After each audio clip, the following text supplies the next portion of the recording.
Good evening, one and all. Today we move on to the next topic of our module 3, that is modern stream ciphers.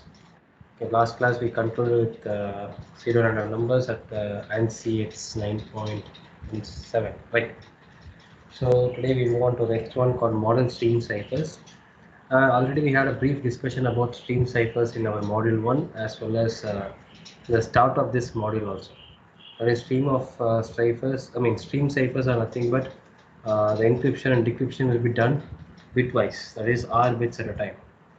Okay, so the unique feature here in the sense all your plain text, ciphertext, and the key, all of them will be in the same size, like R number of bits. So because each is a bitwise relationship, so R number of bits will be used by all the plain text, ciphertext, and the key. So in this topic, we are going to discuss what we mean by synchronous stream ciphers and non-synchronous stream ciphers. So as I said, we will be having a stream of plain text. That is, if you take P1, P1 will be encrypted using K1 to get my C1. Similarly, Pn will be encrypted using Kn to get my Cn. And same thing will be a one-to-one relationship to get my output. So to get the respective. Next we see on synchronous stream ciphers. So if you take a synchronous stream cipher, the key will be independent of a plain text or ciphertext. That is how the key is generated. So the key generation is totally independent. That is it. Here this is. Please, please kindly mute yourself. Yeshwant.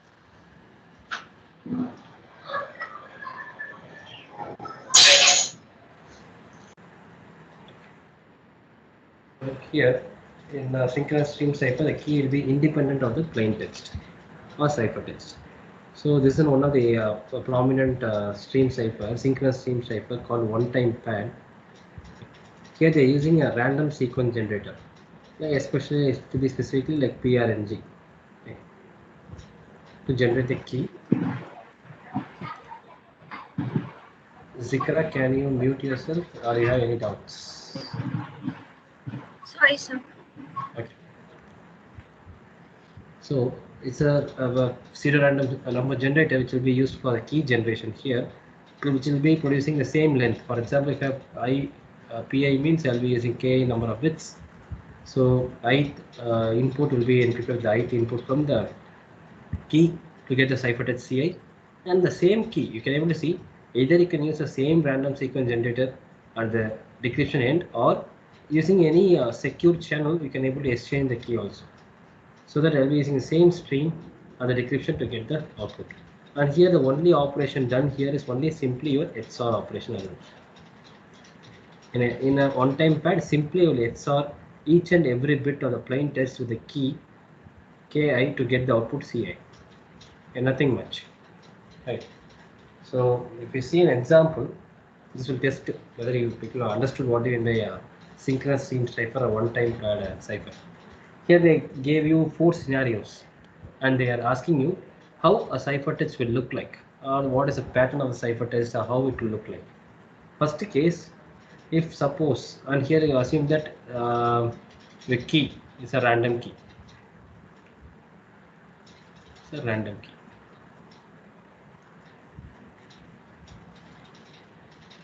In first case, they are saying that the plain text is all made up of zeros alone.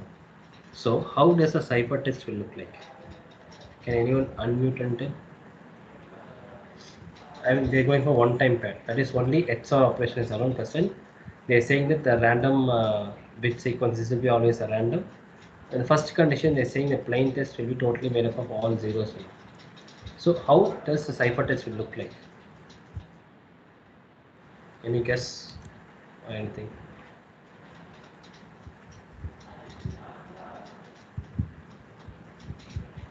I hope you get my question.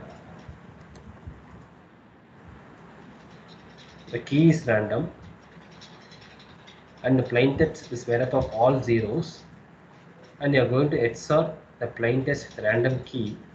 How does the ciphertext will look like?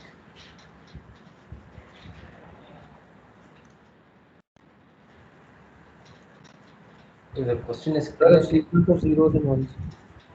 sequence of zeros and ones. How do you say that it will be only zeros and ones? Can you explain? We're saying that output will also be random. Okay. To be specifically speaking, what you're going to do, in sense, I'm going to take the plain text, which is nothing but string of zeros, and simply XOR with my key, which is also a string. So what will the output here? All zeros XOR with some values here.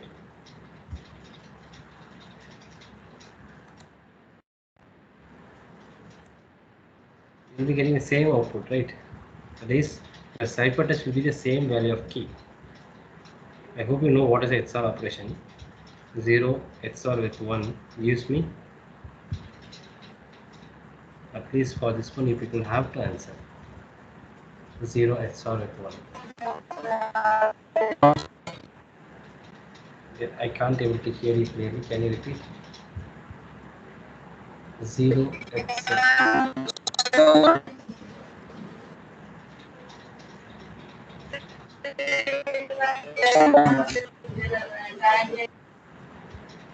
Actually, your voice is slightly breaking. I think so. You'll be getting 1.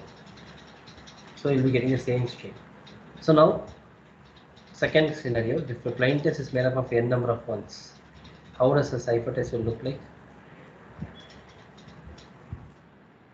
Not able to unmute until at least you can use the chat box to share your answers.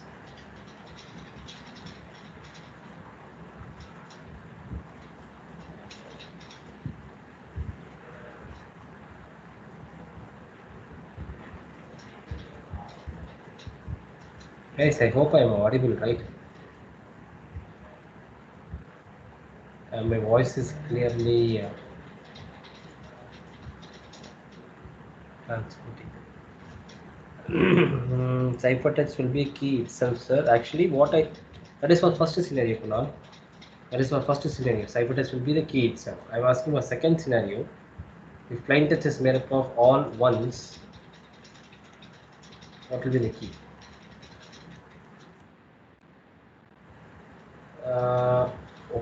Okay, one. I mean, you people are saying answers for the previous question, I think. K bar, yeah, exactly. So you'll be getting a complement, keys complement, right? Now the plain text is made up of alternating zeros and ones, right? So if a plain text is made up of zeros and ones, then obviously you'll be having some alternate version, or it will be made up of k and k bars, right? And last one, if a plain text is a random string, then obviously I'm going to have a random number of plain text XOR with a random number of key, which will also give me a random number for the fourth scenario. Right. This is how your one-time pair will work, and this is the main example of a synchronous stream cipher. Whatever I just discussed is explained in this PPT. Okay. One of the prominent synchronous stream cipher is a feedback shift register cipher. I hope everyone knows what is a shift register. So shift register, once it is given an input, the output which is going to produce will be shifting the bits one by one towards the right, from left to right, right?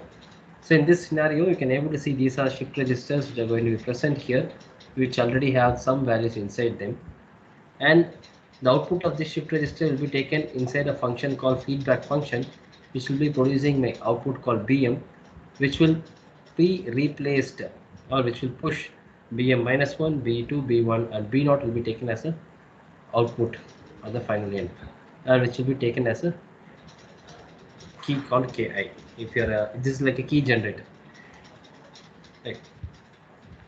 So B0 will be Ki, so that B1 will be pushed to B0, B2 will be pushed to B1, and similarly M-1 will come here, and the output of the feedback function will come here as output. This is how a feedback shift register can be used as a key generator, and this is also one of the synchronous stream cycles. This example will help you to understand clearly. Here there's a small correction, this will be P3. So here create a linear feedback shift register with 5 cells in which B5 will be equal to B4 XOR with B2 XOR with B0. So here this is nothing but defines your feedback function, right? This will defines feedback function, and these are the 5 cells they mentioned. And the feedback function, what they say in sense, I'll be taking the input from B4, B2 and B0, and I'll XOR everything to produce my P5, which will push to B4, which will push P3 here, B2 will be pushed here, B1 will come, and the B0 will be taken as output of the KI. Right. And this is another example where you are making a linear feedback shift register with 4 cells, and this is the feedback function they mentioned, and they're asking you to show the value of 20 transition shifts if the seed value is 0, 0, 0 and 1. The seed values are nothing but the initial values present in the cells. Since this is a 4 cell linear feedback shift register based stream cipher, I'll be having 4 bits of your seed value. So initially B3 will be having the value of 0, B2 will be having the value of 0, B1 is 0 and B0 is 1. Okay. After first state, I mean this is the initial state, this is the initial state. After first push, that is once I get the output for B4. So B4 they said it is XOR of B1 initially, which has 0 and this one 1. So what will be the value for B4?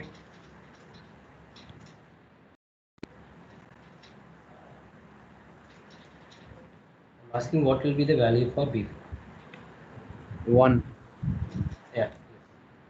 So B4 I'll be getting the value as 1. So after the first push, this 1 will be transferred here. So I'll be getting 1, 0, 0, 0, and the value of B0, this one is taken as output here as a 1 here. For second, what will be the answer for B4 first? So this is for first one. For second push, or second iteration, output will be 0. 0. Right, so I'll be getting 0, 1, 0, 0. Again, this one will come as this next one. Right, like this, they are asking for 20 transitions. So if you go, this will be the output like initial states. After first, second, third, these are the random keys which you get as an output here for first 20 transitions. So if you see the key string here, this may look like a random sequence at the first glance, but if you go through the transition more carefully, there is a pattern available here. That is, there will be a repetition of the bits again for every 15 bits. That is for first 15 bits, then second 15, third 15, fourth 15, and goes on. You can able to see here itself. 1 0 0 1 0 0 goes on up to 15th bit, and again it starts 1 0 0 1 and it will be going on. Okay. So that's why this is a PN sequence. So it will look random, but if you look very closely, then you can able to see some relationship in the sequence. That's why it's a serial random sequence. So how we can able to find the maximum period of repetition in a linear feedback shift register sense using 2 power m minus 1, where m is nothing but your number of cells, or simply your size of your seed value or the number of cells, both are same. So in this previous example, the number of cells is also 4, as well as the seed value size is also 4. So 2 power m minus 1, 2 power 4 minus 1, which is nothing but 16. Sorry, not 2 power 4 minus 1, so 16 minus 1, I will be getting 15. So this is how a linear feedback shift register works on. So if you take any non-synchronous stream ciphers, the non-synchronous stream cipher will be having some dependency with respect to your previous plain text or cipher text. Like it is having some feedback or some dependency will be always there in non-synchronous stream ciphers. Okay. So anyone have any doubt in the topics we discussed so far, you can ask. If it is clear, kindly raise your hand so that I'll move on to the next one.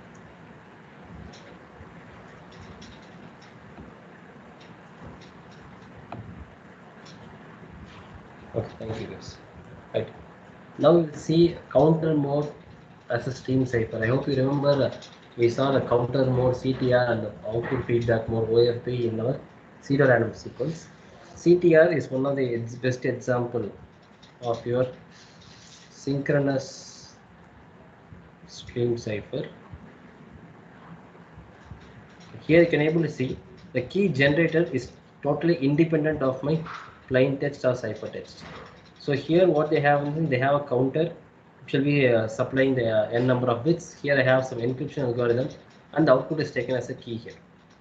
Right, and the same key generator is used for the decryption end. Whereas if we go for output feedback system, this is an example of a non-synchronous stream cipher. Why? In the sense you can able to see there is a feedback here, okay, which is going to be taken, which is also part of the key which is used in the encryption part here. For example, here I am having R bits of plain text, so I need R bits of key. That is, this entire thing is made up of R bits. In this, I am taking this part alone, the black part, or you can able to see in this the red part. So this red part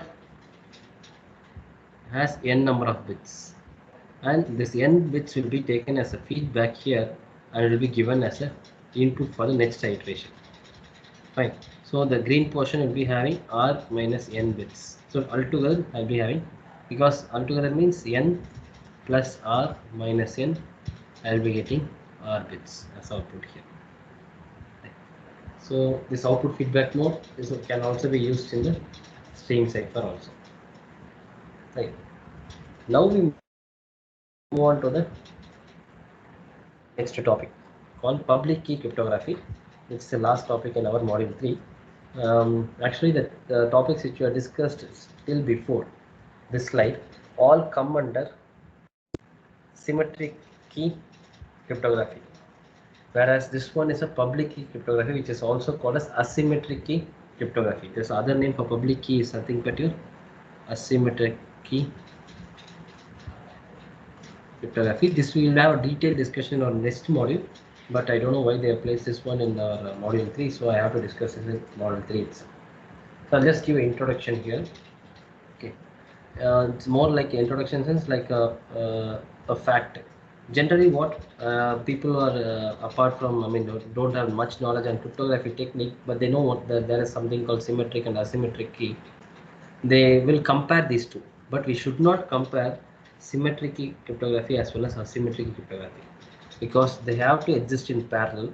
They have their own applications, they have their own advantages and disadvantages, and they have complement with each other. So the coexistence is must for a better cryptographic algorithm or better security goals. So the main advantage in sense here, the disadvantage of one system will overcome the disadvantage of other system. So you want to say, in short, symmetric cryptography is based on how we are going to share the secrecy. Here the secrecy is nothing but the key. Why I am saying the sharing of secrecy here, in the sense, in symmetric cryptography we should use the same key in both transmitter end as well as in the receiver end. So either we will say that the key will be transferred in a secured channel, but how we are going to share that secrecy in a secured channel, so it's a very challenging task. Okay. So for this only, even in the present day, there's a technique called quantum cryptography, which plays a major role in our 5G communication security part. So in the quantum cryptography, they use quantum mechanics and quantum physics for key generation as well as for sharing the keys also. One of the most hottest topic in the present day scenario. Okay. So here this is for symmetric key cryptography. Whereas if we take asymmetric cryptography, it is based on personal secrecy. That is, I'm not at all going to share the key. I'm going to keep my key as a personal value. No one knows except myself. That is a major difference between this symmetric key and asymmetric cryptography. We'll see in detail. So what are the topics which we'll be discussing under this one instance? Because in order to understand this RSA crypto system, you people should have an idea about what are the different types of keys, what is the general idea behind it, why we need both symmetric and asymmetric key, what is what do you mean by a trapdoor one-way function, which is nothing but the spark for the or the ignition which gave the rise of public key cryptography, trapdoor one-way functions. Then we see certain applications. Then we move on to the RSA crypto system, and we see solve few examples how to encrypt and decrypt using RSA crypto system. Right. So to start off with, we should know what we mean by keys, because in asymmetric cryptography we are going to use two separate keys called private keys and public keys. So private key will be always kept with oneself alone, and the public key will be known to everyone in the public. So if you see in a scenario here, Alice is a person and Bob is a person, and in this scenario Alice want to make a communication to Bob. So that is, Alice want to transmit some message to Bob. So he has to do some encryption, and the decryption has to be done by the Bob's end. Here, Alice will perform encryption with a key called public key, which is nothing but the Bob's public key. That is, Bob will always generate two keys for himself. One is called private key and one is called public key, and he will distribute the public key to everyone. So whoever want to contact Bob for communication, they have to use Bob's public key and encrypt. It's like a lock having two keys. So everyone will lock the message here and the encryption and using Bob's public key, and Bob will use his private key to open the lock and read the message. So always the public key will lock and the private key will unlock. So this is the major difference, or this is the two different keys, and this private key will be one and only known to the particular person alone. Like this, everyone will have their own private keys, but they will distribute the public key to the public, that is to everyone. And there is always a relationship exists between your public key. Will have some relationship with respect to the private key. We'll see how this relationship works for different types of public key cryptography in the upcoming slides. But this is a major difference between the public key and the private key. So if you have any doubts in this one, kindly raise your hands. If it is clear, sorry, if you have any doubts, ask me. If you are clear, just raise your hands. Fine. Move on to a general idea about asymmetric key crypto system. So we just now saw what is a public key and what is a private key. Here, this is how the general structure of any asymmetric key crypto system you take. This is how it will look like. Only the algorithm will change, okay, and the key generation procedure will change. Apart from that, everything will be same. So here you can able to see the initial step. Bob will start with key generation procedure.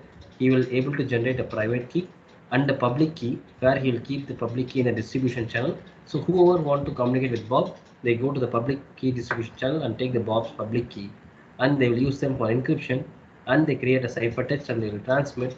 At the receiver end, Bob will decrypt the message with this private key alone. Okay. Since you can able to see that here they are using two different keys for encryption and decryption, but yet they can able to get the plain text back, because there exists a relationship between a public key and private key inside this key generation procedure, which we'll be seeing in the upcoming slides. So if you take unlike symmetric cryptography, the plain text and ciphertext here are integers. This point you people have to remember very carefully. Till now, all your AES, DES algorithm, which comes under symmetric key cryptography technique, all these techniques will handle the plain text and ciphertext in terms of zeros and ones, right, and so on. Whereas in asymmetric key, all the plain text, ciphertext, keys, everything will be made up of only integers. Okay. So if you want to write mathematically, like an expression format for encryption, decryption, your encryption, that is ciphertext, is something will be a function. That is encryption function here, which uses a public key and the plain text, whereas decryption has a different function called G. It's a decryption function which uses a private key and ciphertext. Okay. This is general idea behind a public key cryptography. So as I said, that why we need both in sense, they have their own advantages and disadvantages. And symmetric key cryptography, for example, if you're going to encrypt large messages, symmetric key cryptography is preferred because it will be very fast, only in terms of speed. Okay. Whereas symmetric key cryptography is more robust and more stronger when compared to symmetric key. Why? In the sense, if you take symmetric key cryptography, the maximum mathematical part there we involve is XOR operation and some matrix multiplication. That's all, not more than that. Whereas if you go for asymmetric cryptography, the algorithms will involve more stronger mathematical background compared to symmetric key cryptography. That's why asymmetric key cryptography will be highly computationally complex, so it consumes more time for larger messages. But it's very secure, and it has its major root spread in process of authentication in digital signatures. Even nowadays, people are using digital signatures and some secret key exchanges also. That is, in symmetric key cryptography, if you want to exchange the key, at that time asymmetric key cryptography will help you to exchange the keys in symmetric key cryptography itself. Okay. So these are the why this shows why we need both or the coexistence of both asymmetric and symmetric cryptography has to happen. I proceed. If you have any doubts, you can ask me. If not, can you raise your hands if it is clear, so that I'll move on to next one. Thank you, Kunal. So Are next, digital signature made up of integers? I'm not saying it is made up of integers. What can I say? Actually, in digital signatures also has zeros and ones. Your asymmetric cryptography will play a major role in certain technical part which we'll be discussing. Like one part, like for example, to create a digital signature, I need some keys, and that keys should be shared with the transmitter and receiver ends. So at that key sharing part, your asymmetric cryptography play a major role. Not as a like your entire digital signature process is not a asymmetric cryptography based, or part of it will be having a touch of asymmetric cryptography, which will play a major role. We'll be discussing in our module 5 about digital signatures, data integrity part. Is it okay, Ajay? I think. Yes, sir. Oh, sorry, Akshat. Sorry. Right. Now we move on to the next one called the idea behind the development of asymmetric key cryptography. So this is the concept based on trapdoor one-way function. So before that, you should know what is a one-way function. So whenever I say one-way means there will be only a motion in one direction only. If there's in the road, if I say one-way means I should not come in opposite direction. That is the basic rule.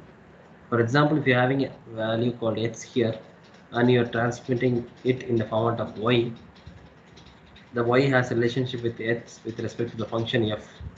Okay. So f should be one way, that is f inverse will be existing, but it should be very difficult to compute. That is called a one-way function. Okay. Then what is the trapdoor one-way function in a sense? As I said in the previous example, I have y is equal to f of x, and f is made in such a way that f inverse is very difficult to compute. But if I give you some trapdoor or some hint to the receiver end, that is using a trapdoor, x can be computed easily. So the trapdoor is nothing but a private key. So the some trapdoor should be there. We'll see an example here. So this will get to some clear picture. First example, for example, there's a large integer value called n, which is generated using a one-way function. It's nothing but p multiplied by q. That is n is in the previous example we said that y is equal to f of x, right? So here the y is nothing but n, and the function f is nothing but the multiplication function, which is nothing but p multiplied by q. So if I give you p and q, you can easily compute n. That is easy. Suppose I am giving you n alone. It is very difficult to compute p and q. I am not saying it is impossible. You can compute, but it should be very difficult. For example, I am giving a 6-digit number for n. Is it possible to get me that number in terms of p and q? You can able to have multiple combinations, but I am giving very large numbers means it is very difficult. So this is the best example of your one-way function. We will see another example for trapdoor one-way function. Assume that now the function is nothing but y is equal to x power k mod n. That is your exponentiation comes into picture. So if I give you the value of x, k and n, you can easily compute your y. suppose I'm giving you only y, k and n alone. Okay, it is very difficult to calculate x if you're choosing the value of n to be very large, okay, as well as k to be large also. Because here comes your discrete logarithm part. I hope you remember where we just came across primitive roots and other stuff. You have to use discrete logarithm to compute it back. But if the value of n is very large, means then the computation will take more time, right? But I'm giving you a trapdoor now. The key is I'm giving you a value called k dash, such that k into k dash is congruent to one more function of n. Right? That is, I'm saying that I'm giving you the multiplicative inverse of the key called k dash. So simply, if you get the value of to get the value of x, you'll be having y at the receiver end. Raise it to the power of k inverse mod n. You'll be getting the value of x here. So here the trapdoor is k dash, which is nothing but the private key here. Am I clear about the trapdoor one-way function as well as the one-way function? If anyone have any doubts or if you want me to explain again, I'm ready to explain. If it is clear, kindly raise your hands.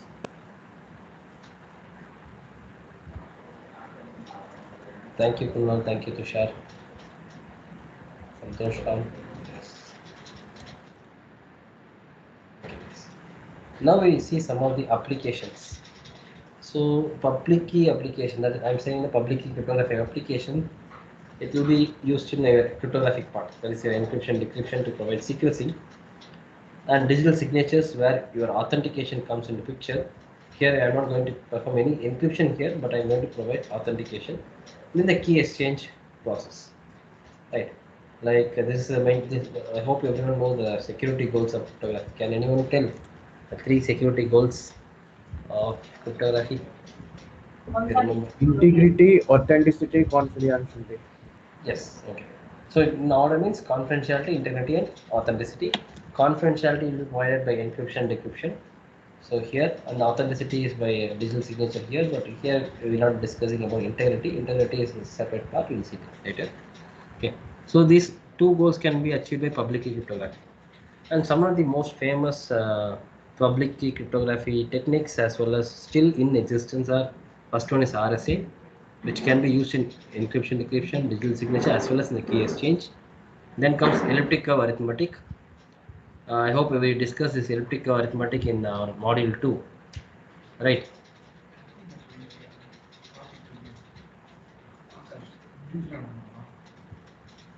Okay, sorry guys. So elliptic curve arithmetic is also a technique which can be used for all these 3 applications. Then comes Diffie-Hellman key exchange algorithm, which will be used only for key exchange. Then DSS, which is a digital signature standard, which can be used in only digital signature. These things we'll be discussing in the upcoming modules. In this module, we will be discussing this RSA. Okay. So now we move on to the exact topic of your module 3. Because in order to understand this RSA, you should have these ideas in your mind. So RSA, it is proposed by 3 persons called Rivest, Shamil and Adelman. All are the guys like you people, like students of MIT, and they proposed this in 1977. If you see, roughly in this year only your DES algorithm started to work. So how the DES algorithm played a major role in your symmetric key. At the same time, they were developing a crypto system for asymmetric key cryptography called this RSA in 1977, and this is based on your Galois field over integers. This is only for your knowledge, okay? That especially speaking, your Galois field over your prime number, integers modulo prime. Okay, here the large integers will be in terms of 1024 bits. You can say, sir, you're saying in bits, but you already said in integers. You can represent any integer in terms of bits also, right? So if you represent them in the bits, the minimum size should be 1024 bits. So we'll see the general complexity of operations in RSA. Why they say that it is very difficult to attack any asymmetric key cryptographic technique in a sense. This is the RSA, how it will work here. This is a function here. They're using exponential function for creating a plain text. So I'll be having a plain text key which will be encrypted using the public key called E, which is power, then modulo n. N is also public value and E is also public value. So ciphertext is generated and is transmitted to the receiver end.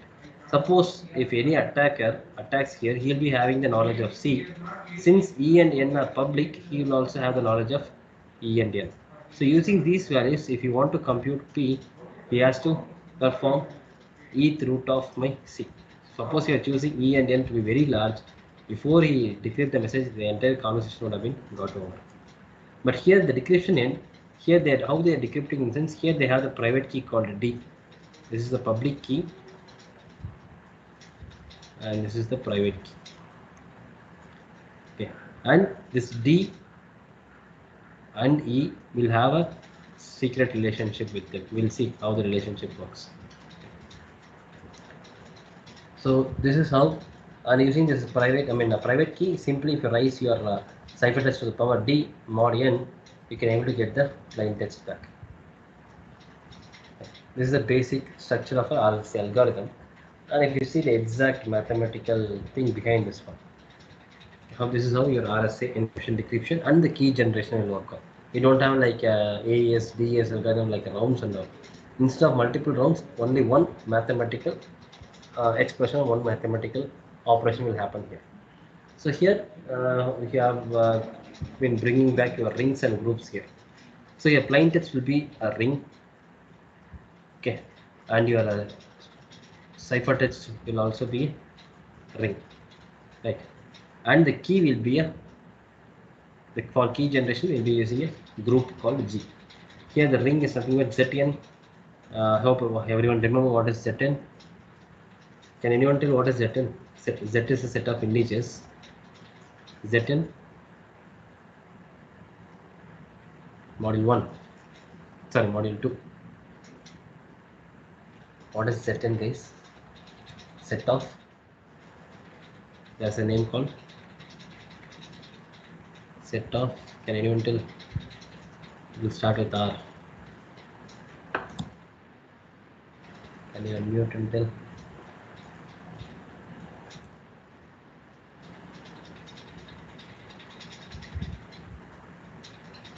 All set of residues, right? Fine. So here the group, it is made up of Z phi of n star. Everyone knows Zn star. There's something called set of residues which has the multiplicative inverse. Instead of Zn, I'm going for Z phi of n for key calculation. So we'll first start with the key calculation. I want everyone to listen to this carefully. If you have any doubts, kindly ask me now itself. Okay. First, we have to generate, that is, you have to select two numbers called P and Q such that P multiplied by Q will give you the value of n. Okay, and this P and Q should be an element of this group. From this group, I will be taking the values of P and Q, and I will be generating the process called n. Sorry, I will be generating the value called n, and this n will be given to the public. Then we will be selecting the value of E and D. The selection of this E and D will be discussing in the upcoming slides. Once you get these values of E and D, I will be sharing the value of E in the public, which is nothing but the public key, and I'll keep my D as my private key. So now Alice want to communicate with Bob means he'll be using the values of E and N, okay, and he can able to encrypt the plain text by raising it to the power E with the modulo N, and once it is received as a ciphertext to the receiver N, they will raise the ciphertext to the power D, which is the private key, with the same modulo N to get the plain text back. So this is the flow behind my RSA crypto system. Fine. So whatever I just said is explained here, and these are nothing but same thing. That is, it will obtain a public key, and they perform the ciphertext generation. Once you receive at the receiver end, they will get the private key, and you can able to see this n both is used in both public and private keys itself, and they will compute the plain text here. So with this, I will stop today's session, because next class I will start off with how a key can be generated and how the encryption decryption will be done with an example. So next class I request everyone to carry the calculators with you, and I want a response from you people, guys. This is the second time I'm saying, okay, I shouldn't say again. Please give some response. Then only I'll be able to say whether you have got the concept or not. Okay. Thank you guys. If you have any doubts, you can ask me.